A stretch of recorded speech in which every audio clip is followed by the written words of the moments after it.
Soft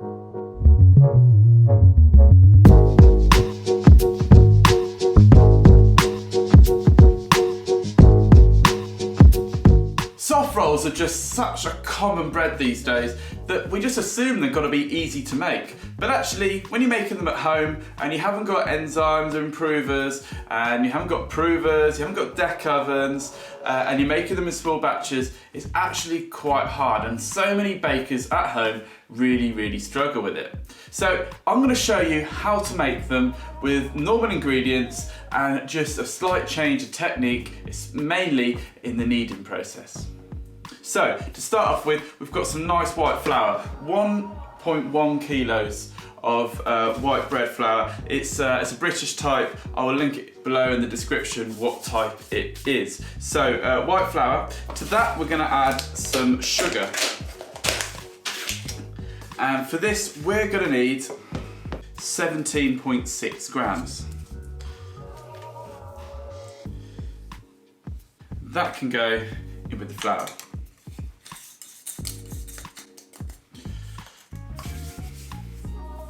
Next of all, the yeast, fresh yeast.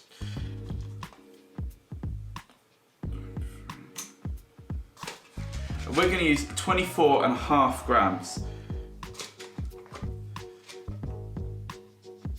which is quite a chunky amount. I'm just going to break that up a little bit because we want to do the slow mixing really fast. So the more broken down it is, the little bit easier it's going to be to break down. So for the water, 714 grams should do us. It's important it's not too wet, but not too dry that we get a dry crumb. Then lastly, we just want the salt. Now the salt I'm going to add to the water because I really want to make sure that it gets broken down nicely. And for this, 22 grams.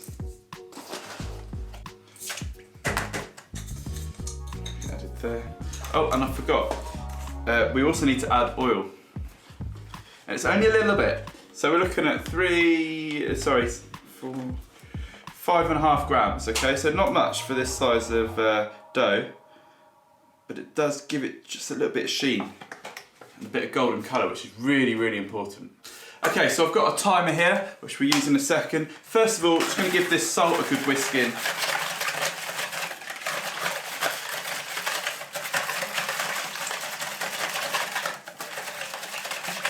Okay, so for what seemed like mixing for ages, really helps because that is going to stop the lumps appearing in the dough. If mixing by machine, you don't need to worry about it too much because it's more powerful, it'll break it down. So the timings for machine would be around 2 minutes slow, 2 minutes slow, and then about 5 minutes fast.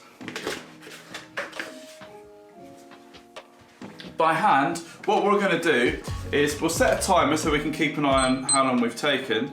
I'll set a timer for 3 minutes, but really we want to be getting this incorporated and even as soon as possible and then crack on with the fast mixing. So we're going to aim for about 2 minutes, 2-3 minutes to do a slow knead.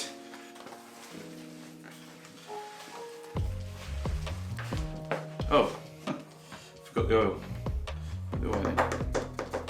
Now, as we're only adding a small amount of oil, it's fine to add it in at the start. If we're adding over 5%, 10%, then we want to add it in near the end of the mix.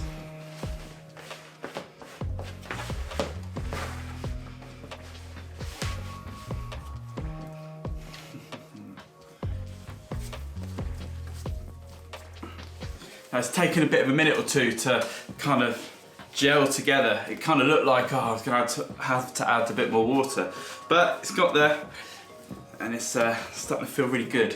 It's going to be a really nice, dense, strong dough, this.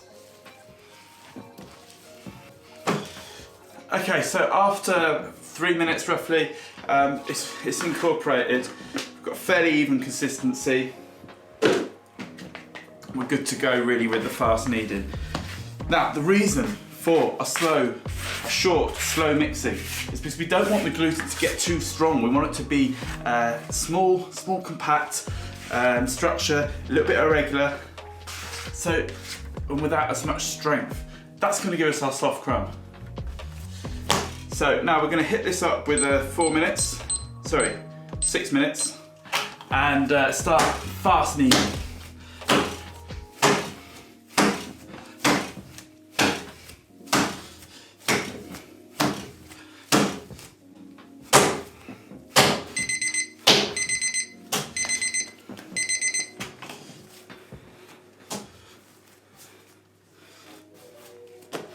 Okay, so finished mixing the dough now. It's holding its strength, it's elastic, it's holding its shape, it's heavy. Yeah, love it. So now what we're gonna do is get our scales going, get our tray out, get our baking sheet out. We don't really want to leave it to rest for long, a couple of minutes perhaps. Anything more, start hitting 10 minutes, it's gonna lose some of that gas and you won't get that much, won't get as much spring, and they won't hold their shape as well either. Okay, so our baking sheet is prepared. It is a strong baking sheet. We want to make sure that it can go up to the right temperature, which is 220, 230 degrees at least. Anything else it will warp and it just won't be as good.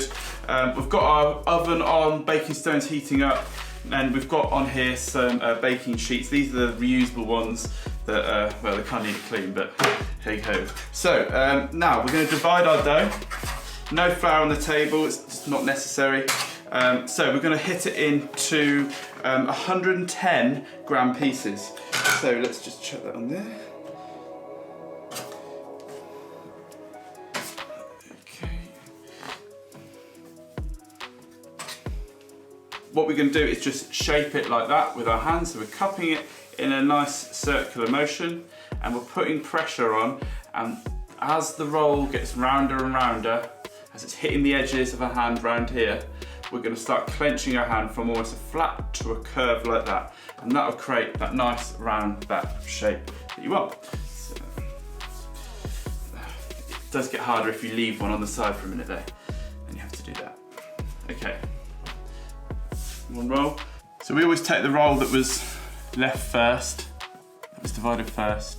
I'm just going to roll it around in our hands like this, and your hand gets more, and your elbow drops down to almost be flat with the table at the same time. So start off like this, and then we start off like this, and then we get more and more and more into it. So like that. Okay, and you'll feel the dough.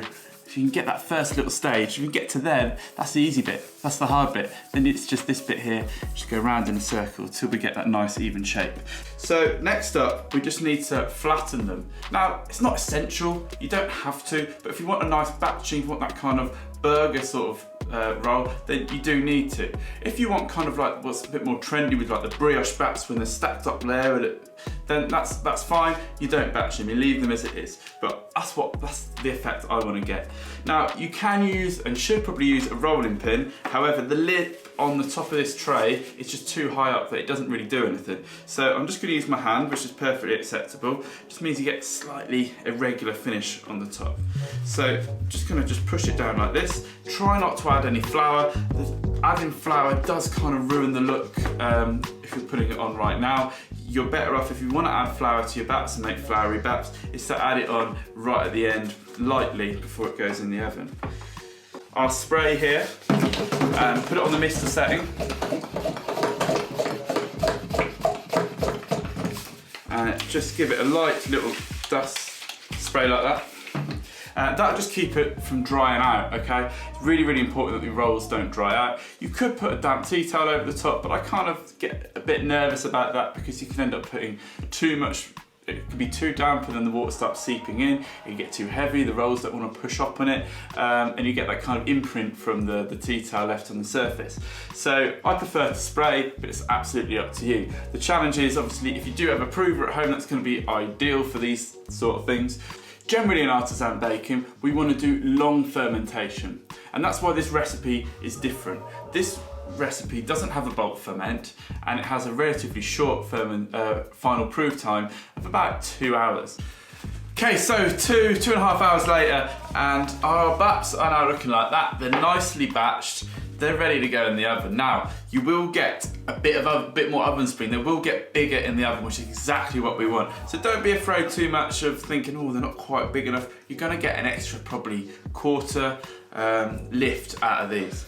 So into the oven they go. So we've got the stone heated up. We're looking at about it's heated up at 250, but we'll drop it down as soon as we put the bread in the oven to about 230, and we'll also turn the top heat on at the same time. So at the minute we've just got bottom heat, and then now we're gonna go on to top and bottom heat, and that top heat will take a minute or two to heat up, but then you're gonna get that soft. Then you're going to get that colour on the top, and it'll be soft in the middle, and it'll only take about 10 minutes to bake. So in we go. At 250, drop it down to 230, and put the top and bottom heat on. And we'll check it in about 7 to 8 minutes. Okay, I checked it after 7-8 minutes and nothing was really happening. So here we go. I put it on for another 12 minutes. They looking pretty good. What I'll do is I'll just put it back in there. I think another 2 minutes will do them justice, just to get a little bit more colour, and then we'll pull them out.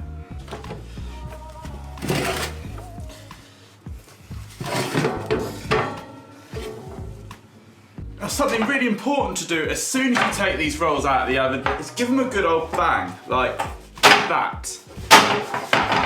Okay, and that just settles the crust on the top, and what it does, it just stops it getting wrinkly on the surface. Not sure why, but it's just really, really important.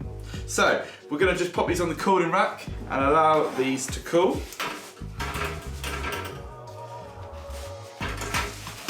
Now, if they're really hard at the moment, do not worry, because they will soften up. You can, and a lot of people choose to put tea towels over the top like this, that'll soften it up a little bit. To be honest, it's not necessary. Leave it to cool like that normally, and then once it is cool, they should be nice and soft, then when you want to keep them, if you're not going to eat them straight away, put them in a sealed plastic bag or cling film, plastic wrap, something like that. Something sealed, not paper or card or something like that, because that'll dry out. What you want to do is keep all the moisture in, and that'll make them softer as well. So that's cool. This is what I made with the spare dough. I just rolled the tops into some seeds, put it in a loaf tin. And if you want to see how I did that, please comment below and I'll share the recipe. So that's it, soft rolls, and I'll see you next time.